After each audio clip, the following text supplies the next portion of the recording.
La Asamblea escuchará una locución del excelentísimo señor Joseph R. Biden Jr., presidente de los Estados Unidos de América. Pido a protocolo que acompañe al excelentísimo señor.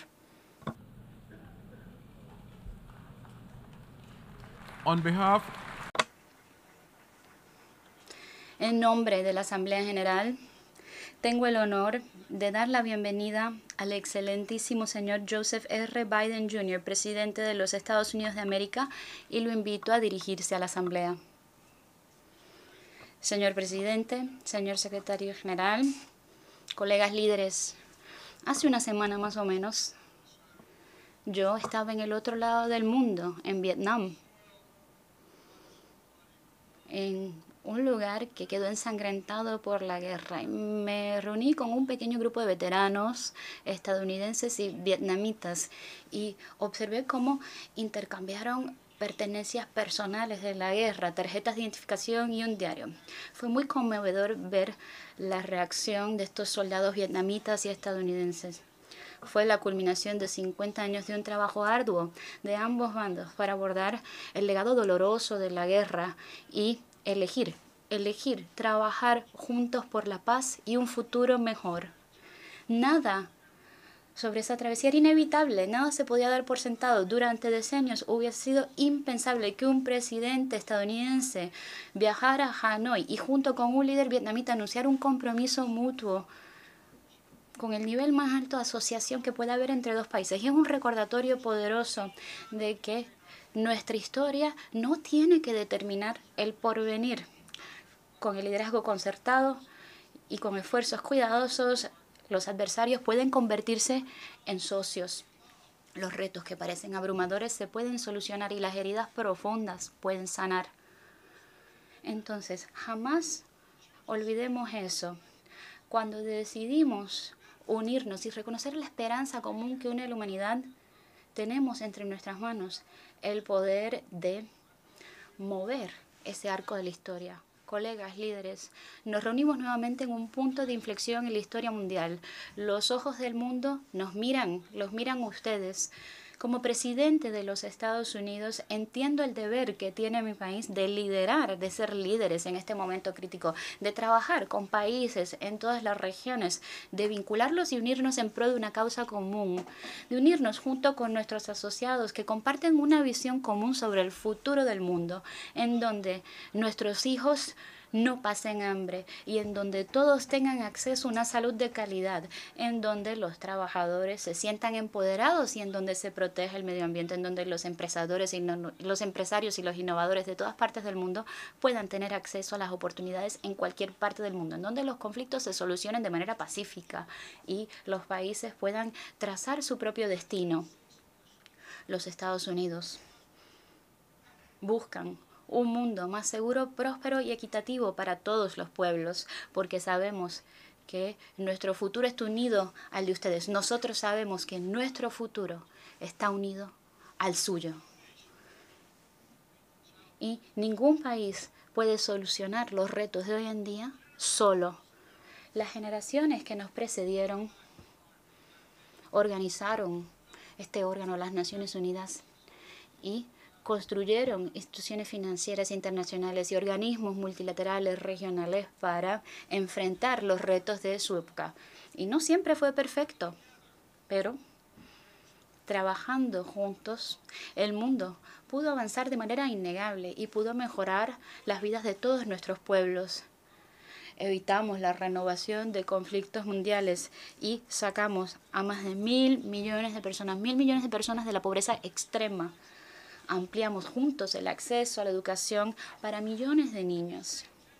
Salvamos decenas de miles de vidas que se hubiesen perdido a enfermedades prevenibles como el sarampión, el paludismo, la tuberculosis, infecciones por VIH. Las infecciones por VIH-Sida y las muertes se desplomaron en gran medida porque trabajamos en más de 55 países, salvamos más de 25 millones de vidas y es una prueba poderosa de lo que podemos lograr cuando actuamos juntos, cuando asumimos retos difíciles. Y es una lección para que aceleremos de manera urgente nuestros avances, para que nadie se quede atrás, porque demasiadas personas se están quedando atrás. Las instituciones que forjamos juntos al final de la Segunda Guerra Mundial son la piedra angular de nuestros avances. Y Estados Unidos se compromete a sostener estos avances. Este año nos enorgullece unirnos nuevamente a la UNESCO. Reconocemos también que para responder a los nuevos retos de estas instituciones y estrategias antiguas hay que actualizarse para que estemos a la par con el mundo. Necesitamos más liderazgo y capacidades que existen en todas partes del mundo, especialmente en regiones que no siempre se incluyeron plenamente. Tenemos que lidiar con retos más interconectados y complejos y tenemos que cerciorarnos de que trabajemos para las personas en todas partes, no solo en algunas, en todas partes. En palabras sencillas,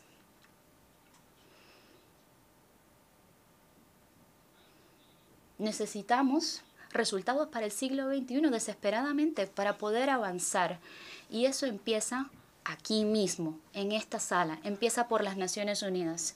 En mi alocución, este órgano el año pasado anuncié que Estados Unidos apoyaría la ampliación del Consejo de Seguridad y aumentar el número de miembros permanentes y no permanentes. Los Estados Unidos han llevado a cabo consultas serias con muchos Estados miembros y seguiremos poniendo de nuestra parte para impulsar los esfuerzos de reforma. Buscaremos avenencias y avanzaremos a lo largo de lo que nos queda del año. Tenemos que romper con la parálisis que a menudo mina el progreso y bloquea el consenso en el Consejo. Necesitamos más voces y más perspectivas en la mesa. Las Naciones Unidas deben seguir protegiendo la paz, deben prevenir los conflictos y aliviar el sufrimiento humano. Y le decimos que sí a aquellos países que buscan nuevas maneras de trabajar y buscan desbloquear cuestiones difíciles. Por ejemplo, en cuanto a Haití, la Comunidad del Caribe ha facilitado un diálogo en la sociedad haitiana. Y doy las gracias al presidente Ruto de Kenia por su disposición de ser un país líder en una misión de apoyo a la seguridad respaldada por Naciones Unidas. Lanzo un llamado para que el Consejo de Seguridad autorice esta misión. El pueblo haitiano no puede esperar mucho más. Estados Unidos está trabajando para que las instituciones mundiales tengan una mayor capacidad de respuesta, sean más eficaces y más incluyentes. Por ejemplo, hemos adoptado medidas significativas para reformar y ampliar el Banco Mundial. Vamos a ampliar su financiación para los países de renta baja y media, para impulsar los progresos y así lograr los objetivos de desarrollo sostenible y abordar mejor retos interconectados, como el cambio climático y la fragilidad. Con el nuevo presidente del Banco Mundial vemos que el cambio cobra arraigo. El mes pasado le solicité al Congreso de Estados Unidos fondos adicionales para ampliar la financiación del Banco Mundial, 25.000 millones de dólares. Y en el G20 trabajamos con las principales economías del mundo para movilizar aún más financiación. Colectivamente podemos darle un espaldarazo transformador a los préstamos del Banco Mundial. Y como los bancos multilaterales son algunas de las mejores herramientas que tenemos para modernizar y potenciar inversiones de calidad en los países en desarrollo, reformar estas instituciones puede cambiarlo todo. Asimismo, proponemos garantizar que los países en desarrollo tengan una voz contundente y representación en el Fondo Monetario Internacional. Vamos a seguir trabajando para reformar la OMC y proteger la competencia, la apertura, la transparencia y el Estado de Derecho, mientras que a la vez vamos a equipar esta instancia para abordar imperativos de la modernidad, como por ejemplo la transición hacia la energía limpia, proteger a los trabajadores y trabajar para un crecimiento sostenible e incluyente.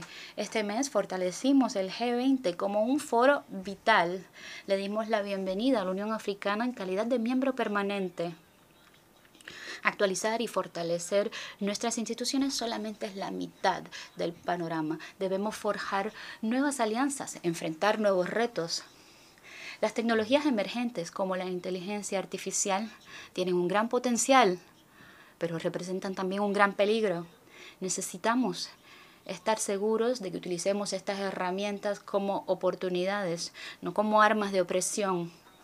Junto con líderes del mundo entero, Estados Unidos trabaja para fortalecer las normas y políticas para que las tecnologías de inteligencia artificial sean seguras antes de que se liberen al público. Para que nosotros estemos a cargo de la tecnología y no al revés. Ella no estará a cargo de nosotros. Y yo me comprometo a trabajar a través de esta institución y otros órganos internacionales y con líderes del mundo entero, incluidos nuestros competidores, para garantizar que aprovechemos el poder de la inteligencia artificial para el bien, mientras que a la vez protegemos a nuestros ciudadanos de sus mayores riesgos. Vamos a tener que trabajar todos. Lo hemos estado diciendo durante mucho tiempo, como ustedes también, pero vamos a tener que trabajar todos para hacer esto bien. En todas las regiones del mundo estamos movilizando alianzas, acciones colectivas, un propósito común para aportar nuevas estrategias para enfrentar los retos que compartimos. Aquí en el hemisferio occidental unimos a 21 países para apoyar la Declaración sobre Migración y Protección de Los Ángeles. Lanzamos una estrategia regional para un reto regional a fin de defender mejor la ley y proteger los derechos de los migrantes. En la región del Indo-Pacífico, elevamos nuestra asociación con India, Japón, Australia, para ofrecer avances para el pueblo de la región en distintos temas, desde las vacunas hasta la seguridad marítima. Tan solo ayer, después de 2 consultas y un hábil trabajo diplomático, Estados Unidos reunieron a decenas de países entre 4 continentes para establecer una nueva asociación para la cooperación en el Atlántico, para que los países del Atlántico puedan cooperar mejor en materia de ciencia, tecnología, protección medioambiental y un desarrollo económico sostenible. Reunimos a casi 100 países en una coalición mundial para luchar contra el fentanilo y los estupefacientes sintéticos, para reducir el costo humano de este padecimiento que es real. Y a medida que evoluciona la naturaleza de la amenaza terrorista y se propagan hacia otros lugares, trabajamos con nuestros asociados para perturbar sus planes, para desarticular sus redes y proteger a nuestros pueblos. Además, convocamos la Cumbre para la Democracia para fortalecer las instituciones democráticas, desarraigar la corrupción y rechazar la violencia política. Y en este momento en donde gobiernos elegidos democráticamente han sido derrocados rápidamente en África, recordamos que este trabajo es más importante y urgente que nunca. Nos solidarizamos con la Unión Africana y la CEDEAO y otras instancias regionales para apoyar el ordenamiento constitucional. No vamos a alejarnos de los valores que nos fortalecen. Vamos a defender la democracia, nuestra mejor herramienta para superar los retos que enfrentamos en el mundo entero. Y estamos trabajando para mostrar cómo puede funcionar la democracia de maneras que son importantes en las vidas de las personas. Una asociación para las infraestructuras e inversiones mundiales aborda la gran necesidad y las oportunidades para invertir en infraestructuras en los países de renta baja y media, particularmente en África, América Latina y el sudeste asiático.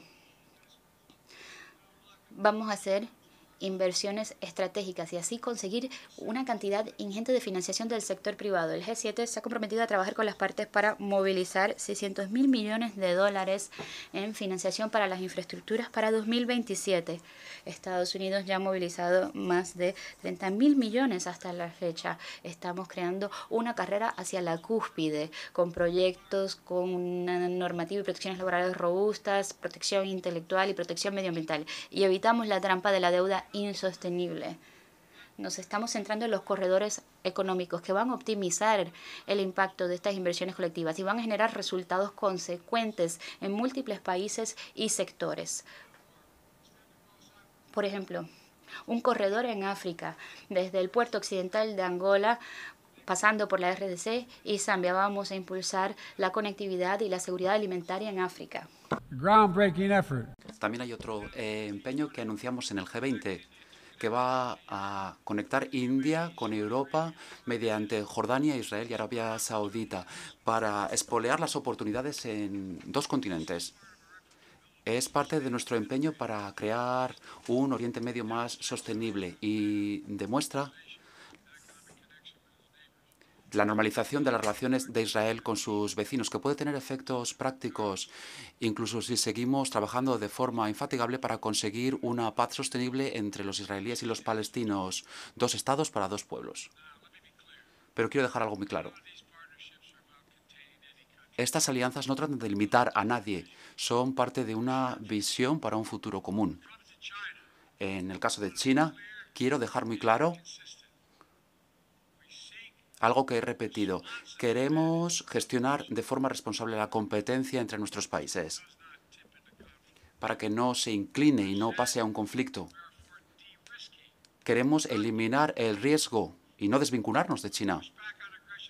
Vamos a responder a la intimidación y vamos a defender nuestro derecho de navegación, de vuelo y conseguir condiciones equitativas para conseguir mantener la prosperidad, pero también estamos dispuestos a trabajar con China en cuestiones de cuando el éxito depende de nuestros esfuerzos comunes, especialmente a la hora de acelerar los esfuerzos en la crisis climática. Lo vemos en todas partes. Temperaturas récord en Estados Unidos y en China, incendios forestales que desolan América del Norte y el sur de Europa, una sequía en el Cuerno de África, inundaciones trágicas en Libia. Mis condolencias se dirigen a Libia, donde han muerto miles de personas. Juntos, estas instantáneas nos cuentan una historia apremiante. Hemos fracasado a la hora de reducir la dependencia de los combustibles fósiles. Tenemos que blindar al mundo. Mi administración en los Estados Unidos, desde el primer día, trató esta amenaza como una amenaza existencial para nosotros y para el resto de la humanidad. El año pasado aprobé una ley en Estados Unidos, la mayor inversión de la historia para luchar contra la crisis climática y para impulsar a la economía mundial, una economía basada en energía limpia. Además, queremos multiplicar por 4 nuestra inversión para poder adaptar el impacto climático. Y este año vamos a alcanzar la financiación, la promesa de financiación climática que se adquirió en el Acuerdo de París. 100.000 millones de dólares recaudados de forma colectiva, pero se necesitan más inversiones en el sector público y privado, especialmente para lugares que han contribuido muy poco a las emisiones, pero que encaran los efectos más perniciosos del cambio climático, como por ejemplo las islas del Pacífico. Estados Unidos trabaja con el Foro de las Islas del Pacífico para ayudar a estos países a adaptarse, crear robustez ante los impactos climáticos, aunque se crean nuevas alianzas innovadoras para lidiar con los desafíos mundiales.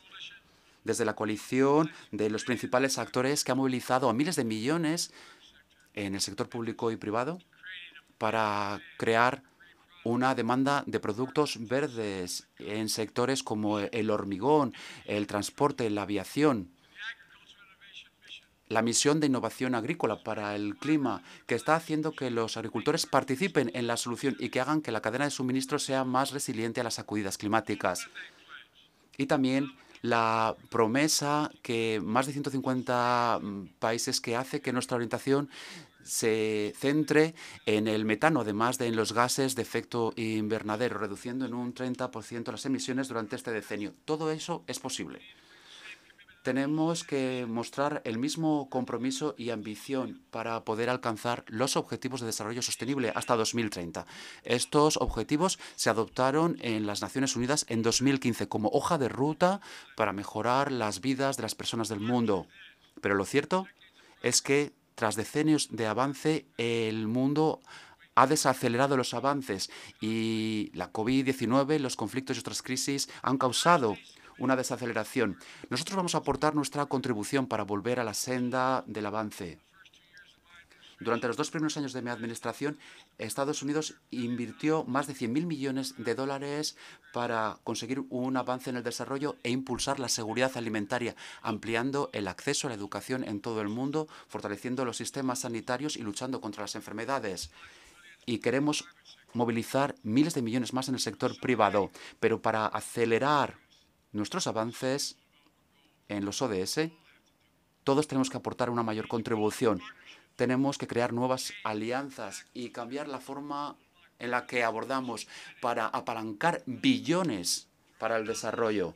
Tenemos que utilizar nuestros recursos y tenemos que colmar las lagunas y ver cuáles son las fallas de nuestro sistema que la pandemia puso de manifiesto. Tenemos que garantizar que las mujeres y las niñas se beneficien plenamente de nuestros avances y tenemos que hacer más para lidiar con la deuda que hace que avancen tan lentamente los países de renta media y baja. Cuando los países tienen que pagar el servicio de la deuda y tienen que poner esto por delante de las necesidades de sus ciudadanos, no pueden invertir en su propio futuro. Y cuando trabajamos juntos para recuperarnos de estas conmociones, Estados Unidos va a seguir el contribuyente principal, el donante principal de asistencia humanitaria en el mundo, teniendo en cuenta las necesidades sin parangón en el mundo. Estimados colegas, la cooperación, la alianza, son las llaves para poder avanzar ante los desafíos y nuestra línea de referencia de responsabilidad en el liderazgo. No tenemos que estar de acuerdo en todo para poder seguir avanzando. Iniciativas como el control de las armas, una piedra angular de la seguridad internacional. Tras 5 décadas de avance del régimen de no proliferación, y los acuerdos de control con Rusia suspendió el tratado START, que es un comportamiento irresponsable que hace que el mundo sea más inseguro. Nosotros vamos a seguir impulsando los esfuerzos de buena voluntad para acabar con las armas de destrucción masiva y vamos a predicar con el ejemplo, independientemente de lo que suceda en el mundo. Este año destruimos la última arma química de nuestro arsenal para cumplir nuestro compromiso con un mundo libre de armas químicas. Y lamentamos la violación continuada de la RPDC, de las resoluciones del Consejo de Seguridad. Pero estamos comprometidos con la diplomacia y lograr la desnuclearización de la península de Corea. Estamos trabajando con nuestros aliados para acabar con las actividades que amenazan la paz y la seguridad. Y nos mostramos firmes. Irán no puede adquirir un arma nuclear. Mediante nuestras instituciones queremos crear nuevas alianzas. Y quiero dejar algo muy claro. Hay una serie de principios que son sacrosantos. La soberanía, la integridad territorial, los derechos humanos. Son los 4 principios de la Carta de las Naciones Unidas, los sostenes de las relaciones pacíficas entre las naciones. Sin ellos no podremos lograr ninguno de nuestros objetivos. Eso no ha cambiado y no debe cambiar. Sin embargo, por segundo año consecutivo, esta reunión, dedicada a la resolución pacífica de los conflictos, se ve ensombrecida por la guerra. Una guerra ilegal de conquista, librada por la provocación de Rusia contra su vecino, Ucrania.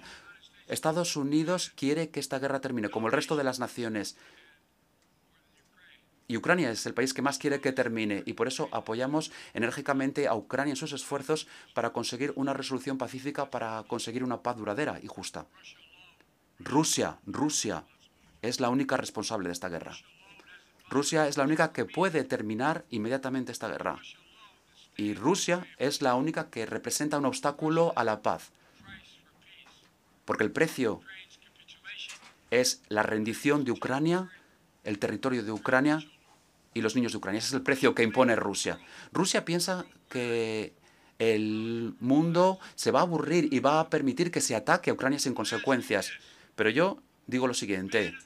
Si abandonamos los principios básicos a la agresión, ¿acaso un miembro de esta organización puede estar seguro de que se verá protegido si permitimos que Ucrania sea víctima? ¿Será segura cualquier otra nación? Yo puedo responder con seguridad que no. Tenemos que defender a Ucrania ante esta agresión y también contra las del futuro. Y por eso Estados Unidos, junto con los aliados y asociados del mundo, va a seguir defendiendo al pueblo audaz de Ucrania que sigue defendiendo su soberanía, su libertad y su integridad territorial.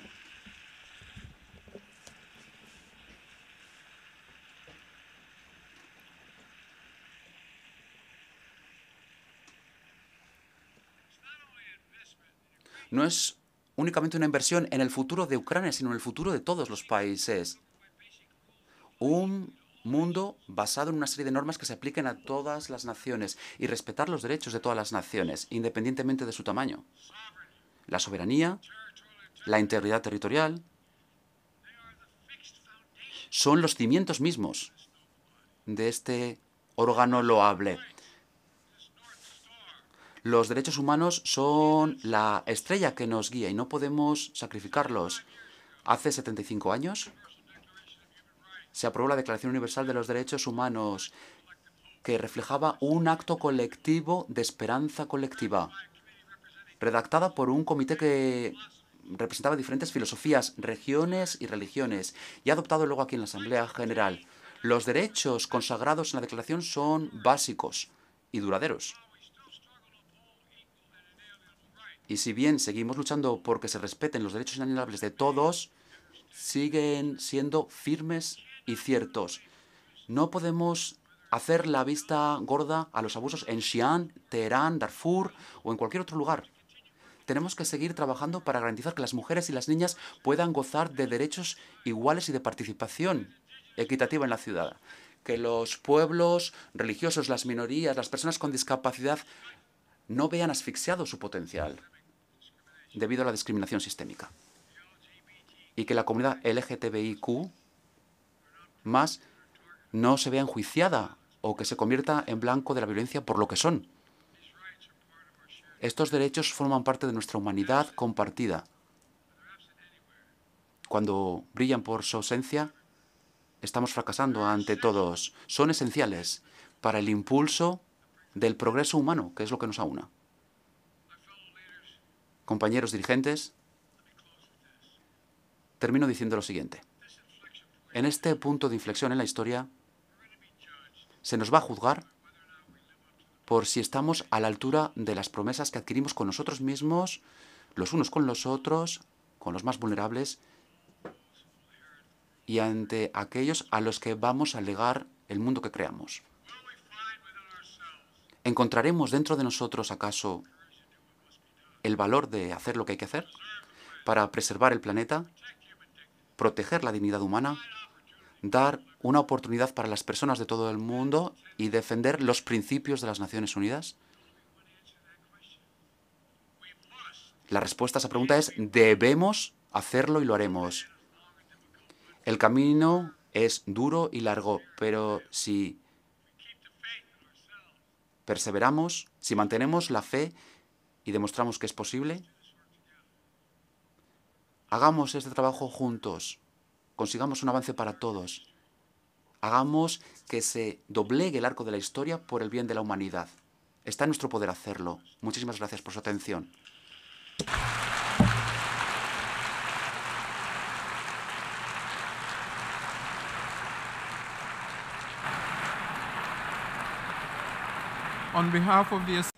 En nombre de la Asamblea quiero dar las gracias al presidente de los Estados Unidos de América por la declaración que acaba de realizar.